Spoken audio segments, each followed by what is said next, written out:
ซื้อเท่าไรนะน้องใบเตยชาแนลไปมึงดูน้องใบเตยชาแนลแต่ว่าหูบนี่แหละใครเป็นคนใส่หูบนี่ไอ้นิวเป็นคนใส่แม่นไม่ไอ้ดิวนี่มันแนวใดวะไอ้นิวนี่บ่คลิปกับคลิปได้เดี๋ยวเราคลิปลงกำกันดีอีกปะทูสบายดีเด้อเราจะบอกต้องไม่พี่น้องเลยเนาะก็น้องไปเตยชาแนลโดย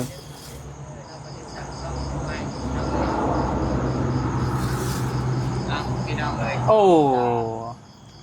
สวัสดีลงแล้วคลิปนึงแล้วล่ะเนาะแม่น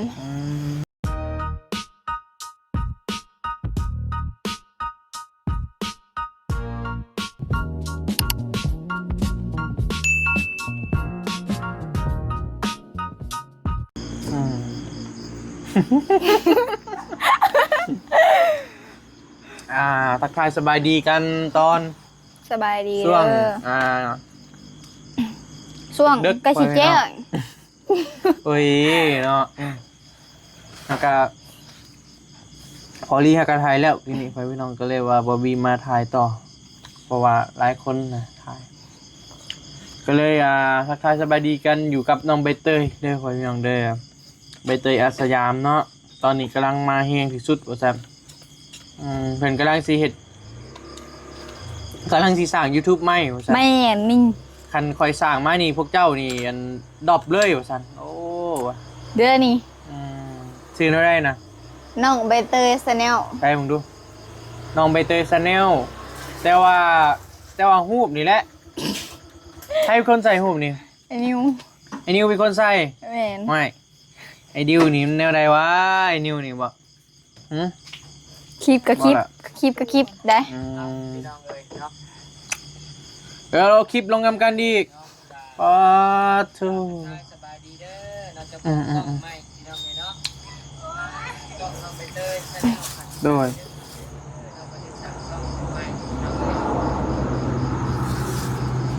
พี่น้องเลยโอ้สวัสดีลงแล้วคลิปนึงแล้วล่ะเนาะแม่นไอ้นิวตั้งให้ไอ้นิวใส่หูครูถ่ายทำกันดีหูนี่สิใส่เลยบ่หรือว่าแล้วก็เปลี่ยนเบิ่งไปก่อนถ้าสมมุติว่าใส่เลยมื้อหนึ่งมีแฟนเด้แฟนก็สิบ่ให้บ่ก็บ่มีบ่ถ้ามึงบ่มีแฟนเลยมีไผมีนิวสิวะว้าวไอ้เริ่มแปลกแล้วว่ะเท่ได้แปลกนะไอ้เริ่มเอะใจแล้วตอนนี้เอะใจยังเอะใจชุมเจ้า2คนน่ะแหละเอะใจว่ะมันเป็นแนวใดคือว่าใส่หูบโขกหูบขู่เนาะว่าล่ะเอาก็เราถ่ายก็ตั้งเลยเกี่ยวกับเขียวสิตั้งตอนแรกก็ตั้งหูกับทีมงานนี่แหละก็ตั้งมีเจ้ามีไอ้ยาวไอ้เบลแล้วก็เฮากับโบหาคนแล้วก็ว่าเปลี่ยนหูใหม่ก่อนเพื่อมาถ่ายหูเอาเพื่อตั้งแล้ววันนี้เพิ่นใส่หูเจ้ากับเพิ่นเองแมนโอ้เนาะนิวนี่แนวใดวะนิวนี่เจ้ายังบ่มีแฟนบ่ล่ะยังบ่ทันมีเนาะโดยนิวก็คือว่ายังบ่มีเด้นิวก็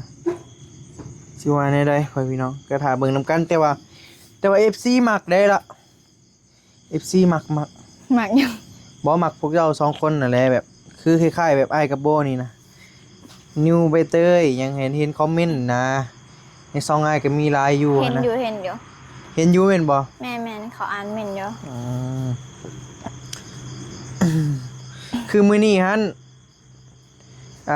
นิวหันตั้งซ่องให้น้องหลาเพิ่นน้องใบเตยนี่แหละพี่น้องแต่ก็เป็นการดีได้ตั้งซ่องนี่ก็เพราะว่า1มานี่ก็คือโหและเอาเฮ็ด YouTube อ่ะนะถ้าว่าวิวเฮาดีเฮาก็พอได้เงินอยู่ล่ะโดยถ้าวิวบ่ดีก็คือโหแล้วแต่มันก็ถามว่าเมื่อยบ่มันก็ธรรมดากว่าทุกๆอาชีพอยู่ถ้ามันวิวดีหั่นนะเจ้าก็มักอยู่บ่สมัครบ่มักอยู่เนาะแม่นก็บ่ได้แบบมักอีลีล้อกับ พอหมักอยู่พอเป็น พอไปได้เนาะ แม่น อืมแต่ก็มักอยู่เนาะล่ะเนาะ แม่น แต่มันก็ดีแหละเป็นเรื่องดีแหละเฮ็ดโลดหลายทุกอย่างมันมีเวลาของมัน ยังไง เออเฮ็ดโลดไอ้สนับสนุนเต็มที่เลยคือไอ้ไม้นี่ไอ้กระทายไอ้กะไอ้ไม้นี่ไอ้กระทายอะไรเฮ็ดโลดก็ดีใจนำได้หลาย ออก2บ่ ฮะ ออก2บ่ มื้ออื่นก่อนมื้ออื่นจึงว่ากัน มือเป็นยัง เว้ยมันดึกแล้วมื้อนี้นะมาเปิดใจถามน้องใบเตยว่าพี่น้องว่าความรู้สึกเป็นจังไดเนาะที่ว่าได้ซ่องใหม่อ่ะนะ ก็ดีใจแบบ ดีใจว่ะ แม่นก็มันเปิดใหายดี อืม ก็ดีใจ อืม ถ้าสิได้ส่งเป็นของตัวเองก็ดีใจแบบพอได้ถ่ายคลิป แม่นแหละ พอได้ให้พี่น้องเบิ่งกันแหละ อืม ว่าชีวิตเฮาแบบเป็นอะไรใส่อะไร อัปเดตเนาะล่ะเนาะ แม่น อืมคือน้องหลาเพิ่นนี่ก็หาก็ได้โทรศัพท์ใหม่พ่อพี่น้องก็ถือว่าฮู้ๆอะไรเนาะก็เป็นรุ่นที่แบบโอ้ราคาแพงเลยได้17พ่อแม่พี่น้องเอ้ยก็ราคาก็คือฮู้หั่นแหละถ้าเฮาหาเงินซื้อเองก็เนาะล่ะเนาะก็อันนี้ก็คือเป็นอีกวิธีหนึ่งที่ว่าเฮาใช้โทรศัพท์ให้มันเกิดประโยชน์นั่นแหละเนาะล่ะเนาะเพราะว่าด้วยความที่ว่าราคามันก็แพงหั่นนะเฮาเฮ็ดเอาได้เฮาสิเกิดผลที่สุดนั่นแหละแต่วิธีนี่ก็คือว่าเป็นการดีได้ ๆก็ใส่โทรศัพท์หาเงิน แม่นแหละ ดี ใส่ ก โทร ว่า ศัพท์ ใส่ หา โท เงิน รศัพท์เสียเงิน ใส่โทรศัพท์เสียเงินนี่ใส่ไปได้ เอาเติมบัตร คือแบบนางโบนี่บ่ล่ะนางโบนี่ใส่โทรศัพท์เสียเงินเนาะ โอ้โห เว้าได้เราบ่อยู่ในนี่เว้ารถ เพิ่นไปเอารถเขาบ่เพิ่นพี่น้องก็ถือว่านี่แหละไผมาเลยโจรบ่จัก อ่ะแม่ง แม่นบ่โอ้เราหาก็มาแต่เวียบ่ แม่น จักโมงแล้วตอนนี้ 11:07 นาที 11โมงเลยเรามาเนาะก็เป็นรุ่นใหม่ล่าสุดเลยโทรศัพท์น้องหลาเพิ่นก็ ก็ดีใจนำหลายๆหลาย โดย ถ่ายลงมือละคลิป2คลิปก็ว่ากันเพราะว่าช่วงนี้เจ้าคือหัวและ FC เพิ่นก็มักอยู่นะ โดย ให้เพิ่นก็มักลายอีกนั่นแหละก็ช่วงนี้แหละแต่ว่าเพื่อสิผ่านก็ดนเติบอยู่ล่ะ แม่นเราต้องใส่ความอดทน แม่ และ น เวลา ในการเฮ็ด YouTube นี่นะมันก็มีกฎของมันนั่นแหละ1,000 ผู้ติดตามแล้วก็ 4,000 ชั่วโมง 1,000 ผู้ติดตามนี่คือสิบ่ปานใดดอก 4,000 ชั่วโมงนี่แหละมันก็ยากอยู่ดนอยู่ แต่ว่านี่ช่วงไอ้เฮ็ดนะ3 มื้อ 4 มื้อไอ้ก็ผ่านแล้วซ่องใหญ่ไอ้นะเพราะว่าช่วงนั้นก็ไอ้เพิ่นนี่แหละดันซอยไอ้ลี่ไอ้ยาวอย่างนี้ดันก็เลยว่าผ่านไว้นะแต่ว่าเจ้าคือสิผ่านไว้อยู่เพราะว่าไอ้ไม้ก็สิซอยๆกันนั่นน่ะล่ะเพราะว่าช่วงนี้กำลังคือโหและป้าลุงก็ให้ความสนใจหลายนะจุมเจ้าหั่นนะ โดย เฮ็ดคอนเทนต์เกี่ยวกับหยังเอ่ย ไม่เกี่ยวกับชีวิตประจำวันนี่แหละไปโรงเรียนบางเถื่อก็ ถ่าย ถ่ายบอบางเถื่อก็ไปถ่าย แต่ก็ต้องศึกษากฎตื่มนั่นล่ะเด้อ แม่น กด YouTube นี่ค่อนข้างว่าหลายแฮงเลยแหละบ่แม่นหลายธรรมดาเห็นบ่ช่วงนี้ซุมายจึงบ่ได้ไปถ่ายแบบเด็กน้อยคือแต่เก่านะ ๆนั่นแหละช่วงเรียนกับผู้อยากถ่ายไปได้เล็กน้อยก็หลายแหน่ แม่นเลยเฮาต้องหลีกเลี่ยง แม่น เพราะว่าง่ายก็มันบ่มีหยังที่ว่าสิได้มาง่ายๆนะคนเฮามันต้องแบบต้องเก่งอีหลีจึงสิได้เงินเพิ่นมานะ ก็ถ่ายแบบไปสวนบอ อืม ไอเวียงเฮือนบอตามถ่ายไปอ่ะถ่ายในชีวิตประจำวันเฮาถ่ายได้ ได้ล่ะเป็นอะไรก็ได้โอเค คือแบบน้องหลาเพิ่นนี่ก็ว่าง่ายก็หอบๆนี่ก็มีแต่ YouTube มานะคืออันพัดไส้ก็เป็น YouTube เบลก็ YouTube แม่นบ่ โดย คือหมวดไอ้มากอะทายน้ำกันล่ะไอบี้มาแล้วเดี๋ยวมื้อนี้สิเฮ็ดอันแกงหน่อไม้ให้ไอ้บี้กินก่อนก็ทายฮะก็เป็นคอนเทนต์คือกันล่ะทุกอย่างนะ เอาบอใส่ไม้ก็ได้ติเนาะ ได้โอ้ยโทรศัพท์เจ้ายังดูดบักคักนี่มันเป็นรุ่นท็อปสุดแล้วล่ะโทรศัพท์เจ้านี่เด้อไอ้สิสัมภาษณ์เจ้าเด้อเจะว่ารถเนี่ยพ่อแม่ เอาหยัง เอารถ เอาเจ้ากระทำก่อน สบายดีเปิดคลิปไปเปิดเฮียนเปิดคลิปเอา สวัสดีมื้อนี้อยู่กับน้องใบเตยอัสยามเด้อปลาลุงเด้อ พอ มาคลิปนี้สอนน้องใบเตยเป็นยูทูบเบอร์เด้อพ่อพี่น้องเด้อโอเคมา1 2 3 กาทักทายสบายดีเด้อพี่น้องและ FC ทุกคนมื้อนี้กามาเจอกับน้องใบเตยคือเก่า อื้อหือ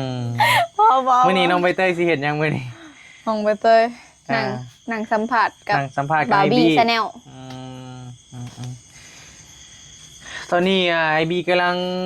สอนวิธีการเป็นครีเอเตอร์มือใหม่เนาะให้น้องหลาเพิ่น แม่นบ่ แมน กล้องคนละสีเนาะจะหมักตัวใดโบ ตัวนี้ งามคือกันล่ะงามคือกันคิ้วหูและตัวนี้ก็มันสายถ่ายโดยเฉพาะเลยเด้ชูมึงดวงจันทร์ก็ได้ พ่อเจ้า เบิดทำนี้หลาย ชุดแต่รุ่นนี้บ่ เป็นไดก่อนเฮียนของใดละปีนี้ ม .4 แล้วเฮียน ม .4 แล้ว เฮียน3หมู่ เจ้าจักปีเลยก็ 14สิขอ15แล้ว 14สิเข้า15ปีแล้ว โดยถ้าเฮียนพอหมู่ก็ขึ้นม5ปีนี้ อันนี้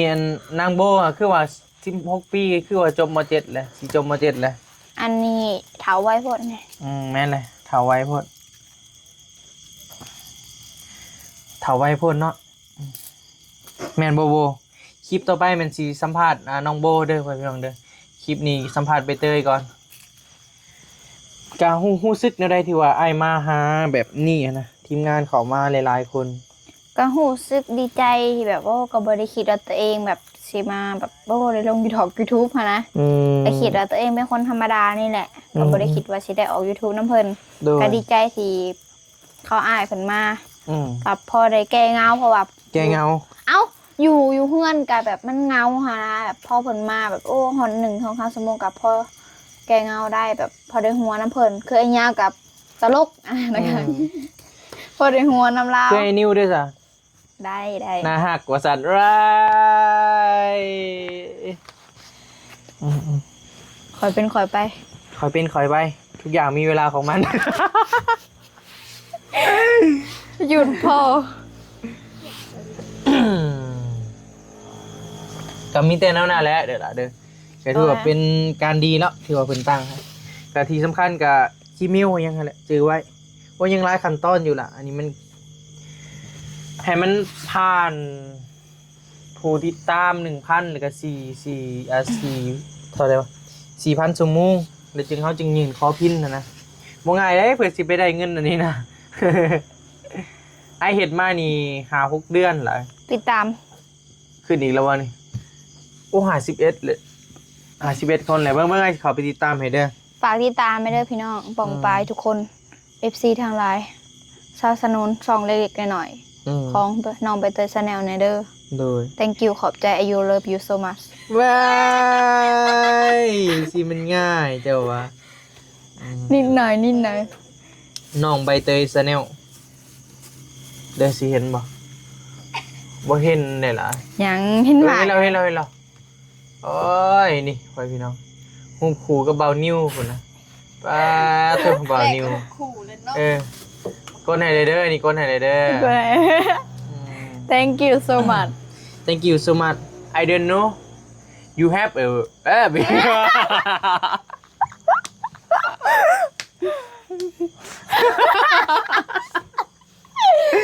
พอ What ไม่ไหว What ตอนนี้กำลังถาพัดไส้มากเลยพี่น้องเป็นเมื่อเอาเครื่องของซัดเป็นเพื่อสิมาถ่ายอยู่พอลี่ก็ตัดคลิปอยู่รถบอบบี้ก็สัมภาษณ์น้องๆเพื่อนนี่แหละก็เลิกแล้วซิมเมื่อความพอลี่นี่แหละ มียังไงปะนี่ มียังสิว่ากับ FC บ่ก็ลองว่าเบิ่งเอากะอยากฝากเนี่ยฝากตัวเป็นยูทูบเบอร์ใหม่ โอ น้อง เค ให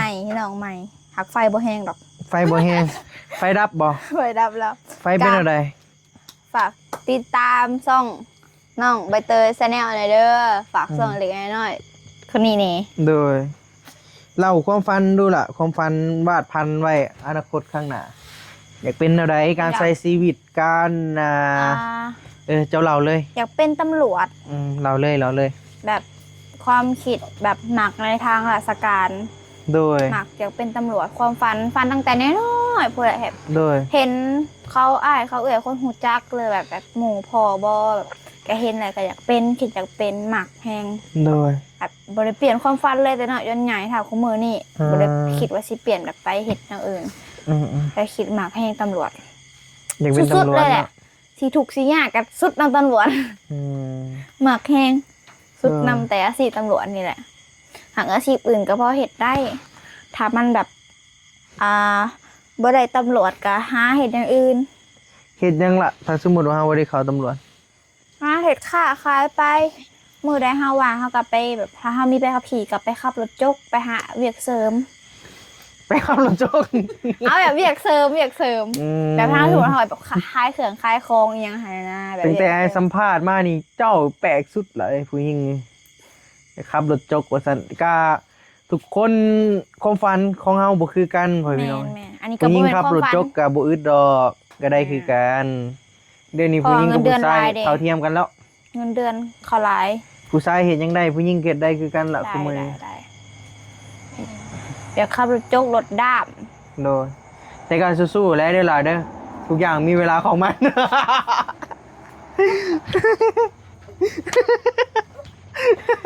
หยุดพอเหอะเชียง โอ้ยเมื่อยเด้ทุกอย่างมีเวลาของมันเดี๋ยวล่ะ โอ้ยคลิป คลิปเฮาจะตกว่าเลย คลิปนี้ก็ขอโทษหลายๆเด้อพ่อพี่น้องทว่าว่าผิดพลาดประการใดเนาะก็เซลดินน้องเพื่อนนี่แหละพอได้หัวเด้อพ่อพี่น้องทุก ฝาก ความ ซองแน่ มันดึกเลยเด้ เฮ็ดคลิปได้กาแบบเว้าแบบแบบผิดพลาดประการใดก็ขอโทษขออภัยล่วงหน้าหลายๆเด้อ โดยนี่ยิ้มงามแท้เลย หยอก คลิปต่อไปแม่นสิสัมภาษณ์นางโบพ่อพี่น้องแล้วก็การใช้ชีวิตได้ล่ะอยากเป็นคนแบบใดอยากเฮ็ดหยังแบบมักแบบใดนะมักอิสระบ่หรือว่ามักแบบใดการใช้ชีวิตของสอง ก็ เฮา มักอิสระ แบบคือมักประมาณนั่นแหละแบบมักอิสระแบบบ่มักให้ไผมันควบคุมปานใด แต่ค่ะแบบโปรสั่งแบบพาเป็นแบบถ้าเพจเดียวหัวหน้าหัวตาสั่งก็สั่งได้แต่ อย่าเกินเนาะ แม่นแบบก็เป็นแบบ เข้าใจละเข้าใจ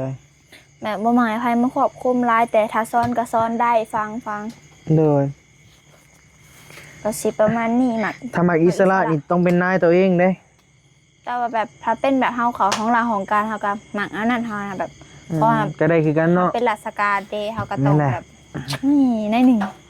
เพราะว่าเฮามักเนาะ แม่นใจมักนะครับก็ต้องสู้เฮาต้อง แม่ อน ด ล่ะ ทนถือแต่ความอดทนไป ถ้าตำรวจหาแล้วก็กับมันนี่ เงิน นิดๆหน่อยๆบ่นิดบ่หน่อยดอกคนลาว เคยคิดบ่ล่ะว่ามื้อหนึงเฮาสิมีทุกแบบได้แบบนี้ บ่คิด มันเป็นความรู้สึกแบบใดล่ะ คือฟันนี่เนาะล่ะเนาะ แม่นแบบโอ้ยแบบคือจะจับโทรศัพท์ดิก็ตื่นมาทุกมื้อมันแม่นของเฮาอย่าบ่คิดในใจเลย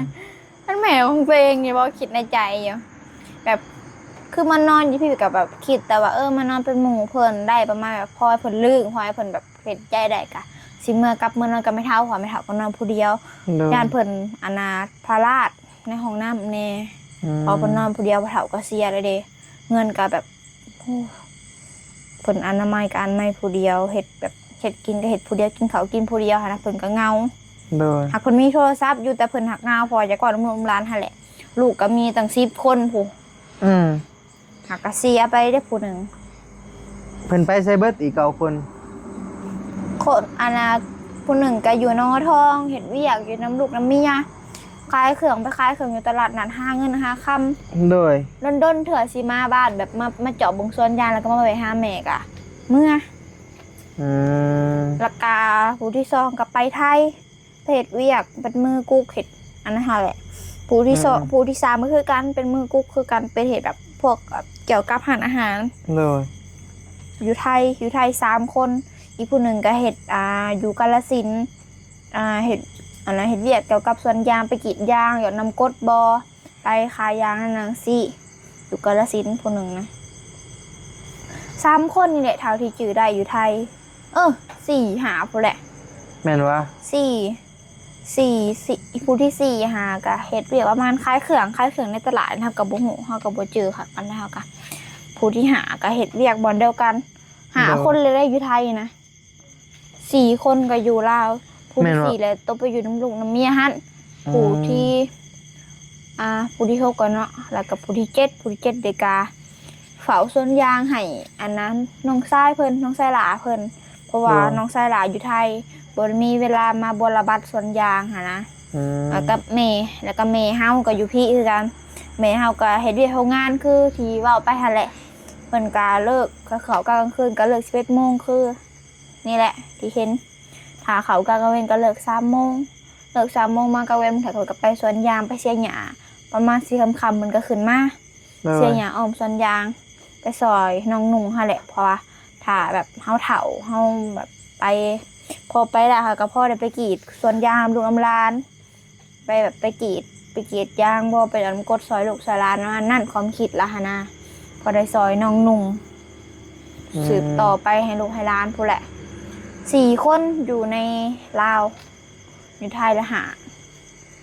เพราะว่านี่แหละเท่าที่เฮาจื้อได้ถ้าเฮาจื้อบ่ผิดนะโอเคน้องใบเตยพ่อพี่น้องเอ้ยกำลังสั่งเนื้อสั่งโตกำลังสร้างช่องว่าผิดกำลังเฮ็ดช่องใหม่เนาะก็คอยผ่านกด YouTube ไว้ๆเด้อล่ะเด้อก็มีรายได้เข้ามายอดวิวปังๆหลักล้านหลักแสนหลักล้านต่อคลิปเด้อดังได้อย่าลืมแม่บี้เด้อเฮ้ยไปไกลนำทางมันหอมบ่แนมหนาไปเนาะไปโอเคเด้อหลายเด้อเด็กแล้วให้พี่น้องสบายดีเด้อบ๊ายบาย